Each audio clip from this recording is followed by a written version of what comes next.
जय श्री श्याम, राधे राधे, जय बजरंगबली।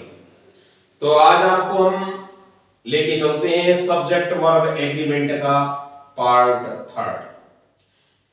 क्योंकि अब तक हमने दो पार्ट पूरी कर दिए। दो पार्ट में 16 जो रूल्स है उनको हमने रिपीट किया, आपने पढ़ा, देखा होगा और समझा होगा। आज चलते हैं हम आगे, जो रूल्स हमारे दिए हुए हैं उनके बारे में पहले समझना है, क्योंकि प्रयास करना है, परिश्रम करना है। क्योंकि कहते हैं कि परिश्रम परिश्रम वह सुनहरी चाबी है जो सफलता के द्वार खोल देती है। तो इसलिए परिश्रम करते रहो, मेहनत करते रहो और लक्ष्य की ओर बढ़ते रहो। तो चलते हैं अगला रूल लेकर के, और रूल क्या कहता है देखते हैं।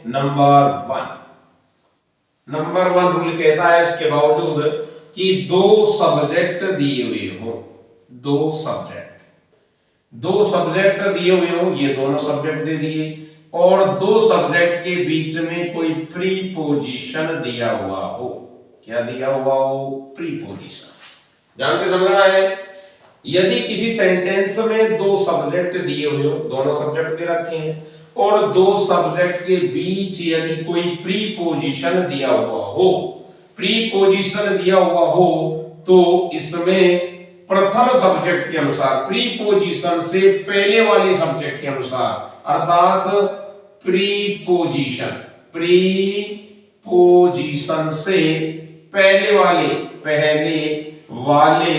सब्जेक्ट के अनुसार वर्ब आएगी। क्या आएगी? वर्ब आएगी। ध्यान रखना है, दोबारा सुने। यदि दो सब्जेक्ट दिए हुए हो और दो सब्जेक्ट के बीच में आपको प्रीपोजिशन मिले, तो ध्यान रखना है हमें कौन से प्रीपोजिशन से पहले वाले वर्ब के अनुसार, पहले वाले सब्जेक्ट के अनुसार वर्ब का प्रयोग करना है। किस तरीके से करना है पहले सेंटेंस देखते हैं। जैसे ऐसे आ गया, all the students of my class, all the student of my class, और यहां दे दिया इसमें इंग्लिश।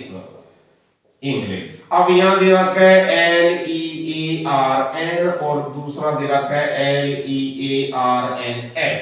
एक ये दे दिया, एक दे दिया some books of my brother, some books of my brother Khalistan stolen, और यहां दे दिया was और ये दे दिया were। इस तरीके से दिया हुआ है। एक दे दिया the book on the table, Khalistan yours, yours, और इसमें दे दिया is और दूसरा दे दिया are। इस तरीके से दिया हुआ है। अब देखो क्या आएगा, पहले समझना है, रूल को समझना है। मेन चीज होती है रूल, किस तरीके से पढ़ना है। क्योंकि अभी हमने एक नियम पढ़ा, यदि दो सब्जेक्ट दिए हुए हो, दोनों सब्जेक्ट दे रखे हो और दो सब्जेक्ट के बीच में बाद में कोई प्रीपोजिशन दिया हुआ है, तो वर्ब किसके अनुसार आएगी? प्रीपोजिशन से पहले वाले सब्जेक्ट के अनुसार वर्ब आएगी। अब देखो यहां पर एक सब्जेक्ट ये दे रखा, एक ये दे रखा, अर्थात दे रखा है ऑल द स्टूडेंट्स, दूसरा दे रखा है माय क्लास, तो उसके बीच में प्रीपोजिशन आ रहा है ऑफ।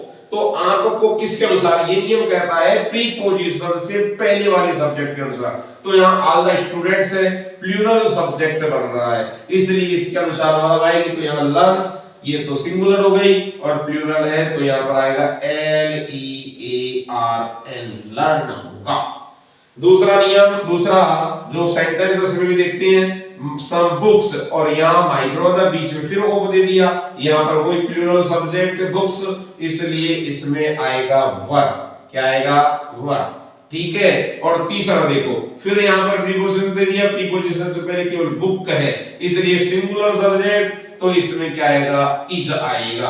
क्या आएगा, इज आएगा। इस तरीके से आपको रूल का ध्यान रखना है। यदि दो सब्जेक्ट दिए हुए हो और दो सब्जेक्ट के बीच में प्रीपोजिशन दिया हुआ है तो प्रीपोजिशन से पहले वाले सब्जेक्ट के अनुसार वर्ब आएगी। नियम आपका कंप्लीट होता है। इस तरीके से आपको कंप्लीट करना है। आगे चलते हैं। ये हो गया आपका नियम 1। ठीक है, पार्ट नंबर 3 का नियम 1 कंप्लीट होता है। अब नियम नंबर 2 पर चलते हैं। पार्ट नंबर 3 का नियम नंबर 2। दूसरा नियम क्या कहता है वो भी आपको समझना है। दूसरा कहता है नथिंग बट। क्या कहता है, नथिंग बट। नथिंग बट तथा इट, तथा इट, ध्यान रखना दोनों। नथिंग बट तथा इट के बाद, के बाद आने वाला नाउन, के बाद आने वाला जो नाउन होगा वो सिंगुलर भी हो सकता है और वो प्लूरल भी हो सकता है। कौन सा हो सकता है, सिंगुलर भी हो सकता है, प्लूरल भी हो सकता है, लेकिन वर्ब कौन सी आएगी, सिंगुलर वर्ब का प्रयोग होगा। कौन सी वर्ब का प्रयोग होगा, सिंगुलर वर्ब का प्रयोग होगा। कैसे होगा देखना है। Nothing, nothing but, nothing but, और इसके बाद में नथिंग बट, इसके बाद में दे रखा है trees, Khalistan. Nothing but trees Khalistan found, और यहां दे दिया देयर। अब दे रखा है इज और दूसरा दे रखा है आर। इस तरीके से इसके बाद में दूसरा दे रखा है it Khalistan a nice story, और यहां दे रखा है वाज और दूसरा दे रखा है वर। अब देखो कि नियम क्या कहता है कि भाई नथिंग बट तथा इट के बाद आने वाला जो नाउन है वो सिंगुलर भी हो सकता है, प्लूरल भी हो सकता है, लेकिन जो वर्ब कौन सी आएगी, सिंगुलर वर्ब का ही प्रयोग होगा। तो देखो ये नथिंग बट दे रखा है, यहां पर जो नाउन दे रखा है वो प्लूरल नाउन है। कौन सा नाउन है, ट्रीज, प्लूरल नाउन है। ट्रीज ऐसा लगा हुआ है, इसलिए चाहे वो सिंगुलर हो चाहे प्लूरल, ये कहता है तो यहां पर तो वर्ब तो कौन सी आएगी, सिंगुलर आएगी, और सिंगुलर के लिए इसमें किसका प्रयोग होगा, इज का। यहां देखो इट, इट के बाद में यहां पर कुछ नहीं दे रखा, ठीक है, तो इट के बाद में यहां पर सीधा सीधा क्या आएगा, was, it was a nice story. तो ध्यान रखना है नथिंग बट या इट के बाद आने वाला जो नाउन है वो चाहे सिंगुलर भी हो सकता है, वो चाहे प्लूरल भी हो सकता है, आपको कोई दिक्कत नहीं है, लेकिन जो वर्ब आती है वो सिंगुलर ही प्रयोग होगा। कौन सी वर्ब का प्रयोग होगा, सिंगुलर वर्ब का प्रयोग होगा।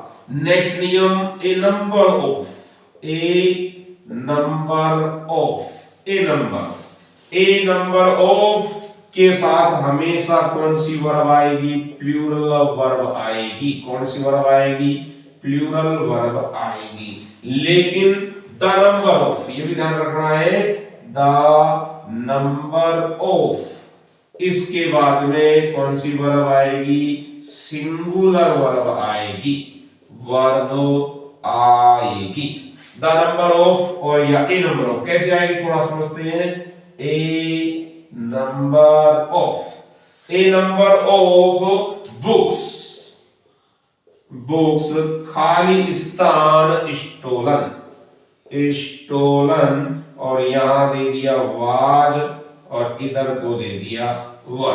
आगे दे दिया the number of, the number of books, the number of books in the bag, in the bag खाली स्थान 6, और यहां दे दिया वाज और इधर को दे दिया वर। इस तरीके से दिया हुआ है। देखो क्या कहता है नियम कि a number of, a number of के साथ में प्लूरल वर्ब आएगी। कौन सी वर्ब आएगी, प्लूरल वर्ब, जबकि द नंबर ऑफ के साथ में सिंगुलर वर्ब आएगी। यहां पर दे रखा है a number of books, stolen, इसलिए यहां तो कौन सी वर्ब आएगी, प्लूरल वर्ब आएगी, अर्थात यहां आएगा वन। लेकिन the number of books in the bag, इसमें कौन सी वर्ब आएगी, इसलिए यहां आएगी सिंगुलर, तो नियम कहता है इसलिए आएगा वाज। इस तरीके से कंप्लीट करना है। आपको ये ध्यान रखना है कि ए नंबर ऑफ के बाद में जो वर्ब आती है वो कौन सी आएगी, प्लूरल, और द नंबर ऑफ के बाद जो वर्ब आती है वो सिंगुलर वर्ब का प्रयोग होगा। इस तरीके से आपको नियमों को कंप्लीट करना है और इन नियमों के अनुसार आपको परीक्षा में सेंटेंस को भरना है। आगे चलते हैं, कितने रूल्स हो गए, 3। अब देखो आगे चलते हैं रूल नंबर 4 पर। चौथा रूल क्या कहता है वो भी देखो। चौथा नियम कहता है नंबर 4, कुछ वाक्य होते हैं, कुछ वाक्यों में कुछ सेंटेंस में कोरी कल्पना, इमेज, कोरी कल्पना, कल्पना करना बोलते हैं इमेज, ठीक है ना, कोरी कल्पना इमेजिनरी, और इच्छा, कल्पना विश, इच्छा, तथा किसी शर्त का बोध होता हो, तथा किसी कंडीशन, किसी शर्त का बोध होता हो, ध्यान रखना है। तो इस प्रकार के वाक्यों में, इस प्रकार के वाक्यों में एक वचन कर्ता के साथ, कौन से वचन, एक वचन कर्ता के साथ वर्ब, क्या आएगा, वर्ब, एक वचन कर्ता के साथ वर्ब ही आएगा, वर्ब ही आएगा। कैसे आएगा, जैसे आई विश, आई विश, आई खाली स्थान, आई विश आई खाली स्थान ए प्रिंसिपल, आई खालिस्तान ए, आई विश आई खालिस्तान ए प्रिंसिपल, और यहां पर दे दिया जैसे वाज और या वर, ऐसे दे दिया। एक दे दिया if I were, if I Khalistan the chairman, the chairman, और यहां दे दिया इसने भी वाज या वन, इस तरीके से दिया हुआ है। देखो ये क्या कहता है, कुछ सेंटेंस में कोरी कल्पना, केवल कल्पना की गई हो, ठीक है ना, कल्पना इमेजिनरी जैसी की गई हो, कल्पना की गई हो कि मैं एक ऐसा होता, इस तरीके से प्रधानमंत्री होता तो मैं क्या करता, कल्पना की जा रही है। इट्स विश या किसी कंडीशन का बोध होता हो, इस प्रकार के सेंटेंसों में एक वचन कर्ता के साथ में भी वर्ब का प्रयोग होता है। सीधा ध्यान रखना, यहाँ पर इच्छा है, आई विश मेरी इच्छा है, आई खालिस्तान ए प्रिंसिपल, मैं एक क्या होता, एक प्रिंसिपल, आई वर, ठीक है।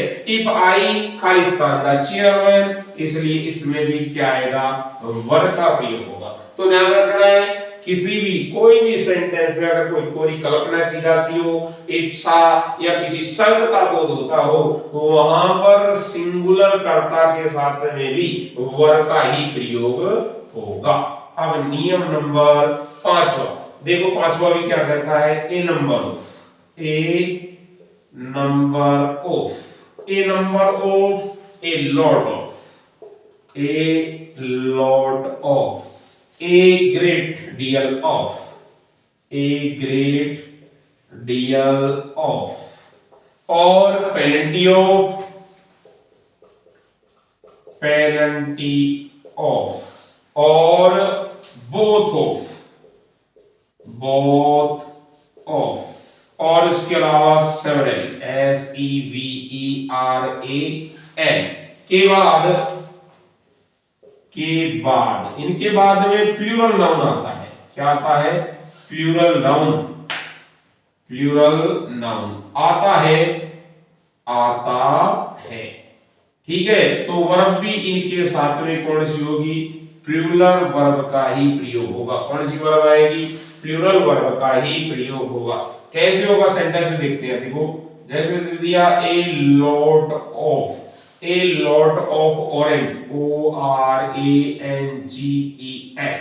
ए लॉट ऑफ ऑरेंज, खाली स्थान ROTTEN, और यहां दे दिया वाज और दूसरा दे दिया वर, इस तरीके से दिया हुआ है।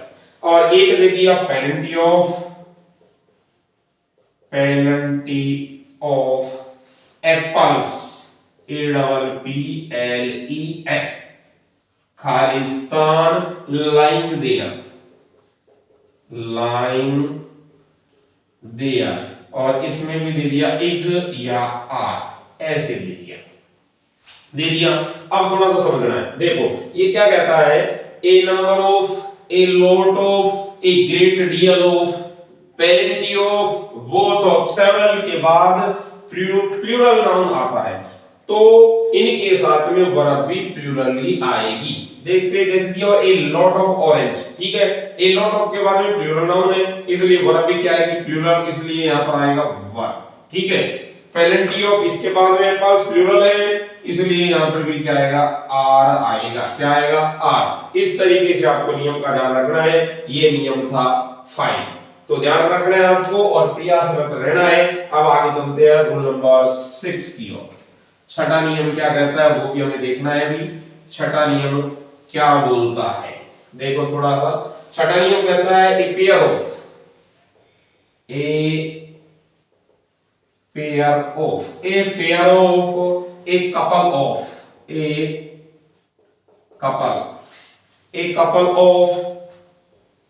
ए group of, a group of, a flock of,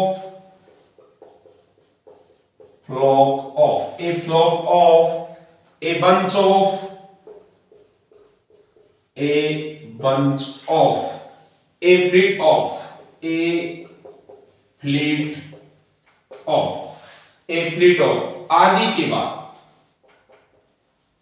आदि के बाद हमेशा प्लूरल नाउन, कौन सा नाउन होता है, आदि के बाद हमेशा प्लूरल नाउन आता है, लेकिन ध्यान रखना है वर्ब कौन सी आएगी, सिंगुलर वर्ब का प्रयोग होगा। कौन सी वर्ब का प्रयोग होगा, सिंगुलर वर्ब का प्रयोग होगा। कौन सी वर्ब का, सिंगुलर वर्ब का प्रयोग। ध्यान रखना है, दोबारा समझें, ए pair of, a couple of, a group of, a flock of, a bunch of, a fleet of, आदि के बाद कौन सा प्लूरल नाउन आता है, कौन सा नाउन आता है, प्लूरल नाउन आता है, लेकिन वर्ब कौन सी आएगी, वर्ब सिंगुलर वर्ब का प्रयोग होगा। जैसे हमने लिखा a group of man, a group, GROUP, group of man, a group of man, खाली स्थान going to the fair, FAIR, और यहां दे दिया वाज और वर। दूसरा दे दिया a bunch of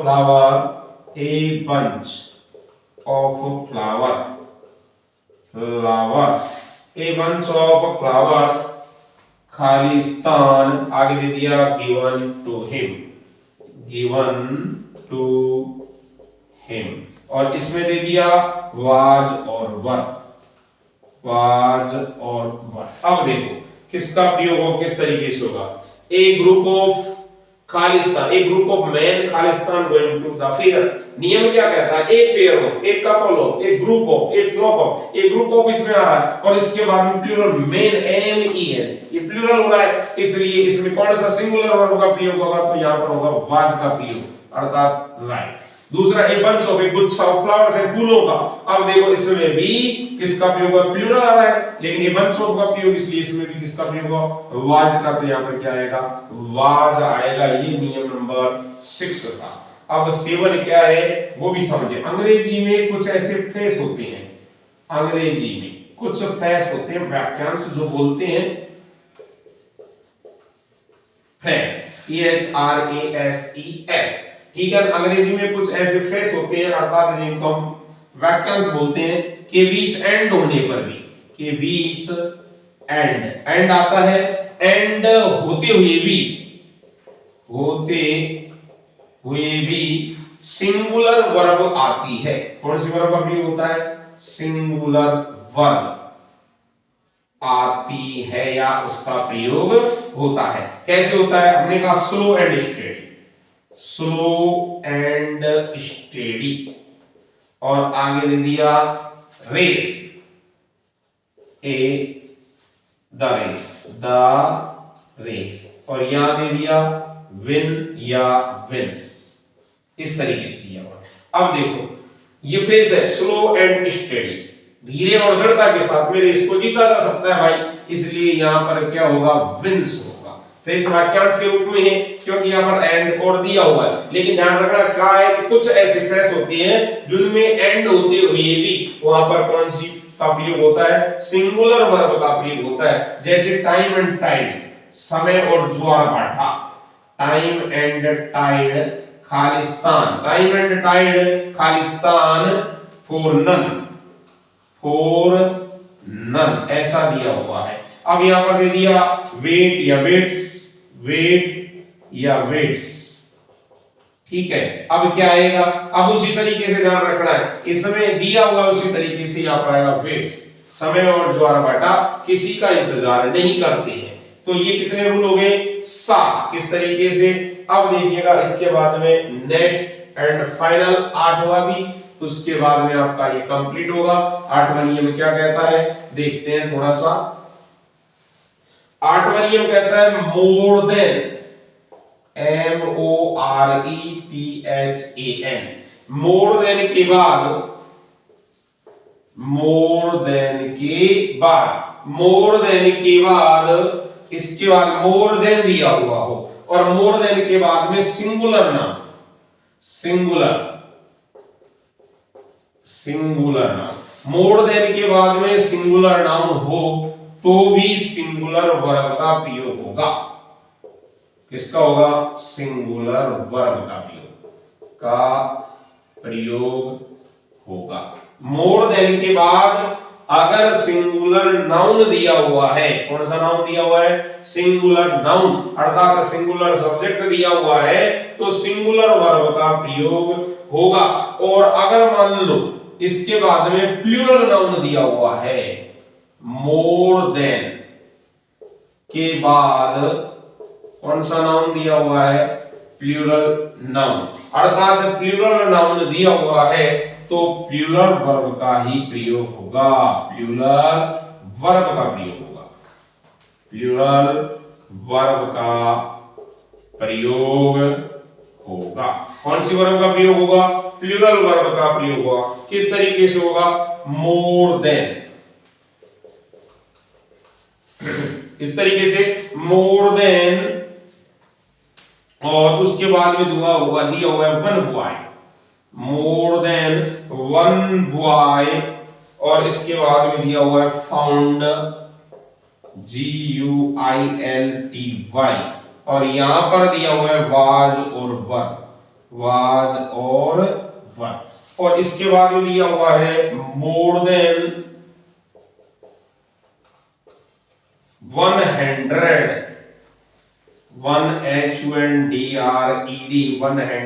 100 persons Khalistan killed, KILLED, और यहां पर भी दे दिया वाज या वन, इस तरीके से दिया हुआ है। ठीक है। अब देखो क्या कहता है कि मोर देन के बाद अगर सिंगुलर नाउन है, सिंगुलर वर्ब, और मोर देन के बाद में प्लूरल नाउन है तो प्लूरल वर्ब। अब मोर देन दिया हुआ है, इसके बाद में सिंगुलर नाउन है तो सीधी सीधी बात है सिंगुलर वर्ब आ गई, और मोर देन के बाद में प्लूरल नाउन दिया हुआ है पर्सन्स, तो यहाँ पर प्लूरल वर्ब का ही प्रयोग होगा, अर्थात यहाँ तो वर्ब और यहाँ क्या था? वाज का प्रयोग होगा। इस तरीके से आपको नियम का ध्यान रखना है। और ये थे आपके सब्जेक्ट वर्ब एग्रीमेंट। आप इसी तरीके से प्रयासरत रहें, मेहनत करते रहें और आगे बढ़ते रहें। इसी के साथ में आज ये टॉपिक आपका कंप्लीट होता है। इसके कल आपको हम जो क्वेश्चन इसका पेपर डालेंगे, आपको इन नियमों के अनुसार उनको हल करना है और फिर आपको देखना है कि आपका कितना लेवल किस तरीके से आपने इसमें प्राप्त किया और कितना सही रहता है। जय हिंद, जय भारत।